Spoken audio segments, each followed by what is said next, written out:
सरकार भनेको त गाडी जस्तो हो, गाडीमा एक्सिलेटर मात्र होइन ब्रेक हुन्छ, ब्रेक पनि लाउनुपर्छ भनेर चिन्ता पनि मान्नुपर्छ। त्यस्तो चिन्ता चाहिँ लोकल रोडहरूमा हिँड्दाखेरि गाडी सिधा गइराख्दाखेरि कहिले लेफ्टबाट गाडी आउँछ, कहिले राइटबाट मान्छेहरू आउँछ।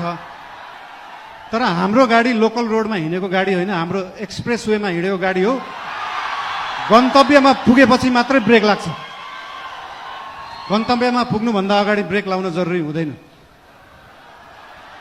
र हाम्रो गाडी अनियन्त्रित पनि छैन, वातावरण पनि मिलेर गएको छ। त्यही भएर हाम्रो पार्टीप्रति, हाम्रो सरकारप्रति जुन चिन्ता लिनुभएको छ त्यसको लागि धेरै धेरै धन्यवाद पनि दिन चाहन्छु। चिन्ता लिनु राम्रो कुरा हो। जनता र जनताको भोट भनेको हावा जस्तो हुन्छ, कहिले हावा यताबाट चल्छ, कहिले उताबाट चल्छ भनेर चिन्ता लिनुभएको छ। हामीले कुनै हावा चलाएका छैनौँ, हामीले बाढी ल्याएर खोला फर्काएको र खोला एकचोटि सिधा बाटो आफ्नो सही बाटोमा फर्किएपछि निरन्तर त्यही बाटो बगिरहन्छ। यो हावा जस्तो कहिले लेफ्ट राइट उत्तर दक्षिण पूर्व पश्चिम बग्दैन।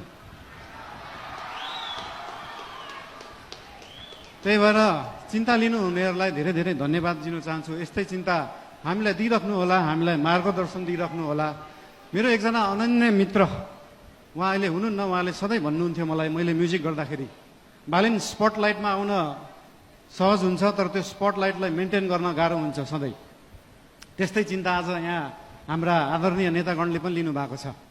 त्यो स्पटलाइटमा राष्ट्रिय स्वतन्त्र पार्टी आएको छ, द्वितीय आएको छ, यो मेन्टेन गर्न गाह्रो हुन्छ। तर यहाँहरू सबैलाई म के भन्न चाहन्छु भने हामीले स्पटलाइटमा हामीले ल्याएको होइन, जनताले ल्याएको हो।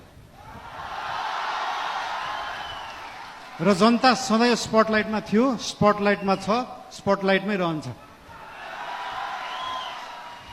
हामीले दिएको प्रकाश नेतालाई दिएको प्रकाश होइन। हाम्रो सूर्य नेताप्रति मात्रै चम्किँदैन, हाम्रो सूर्यले जनतालाई प्रकाशित गर्छ। त्यही भएर यो जनता सधैँ अगाडि नै रहन्छ।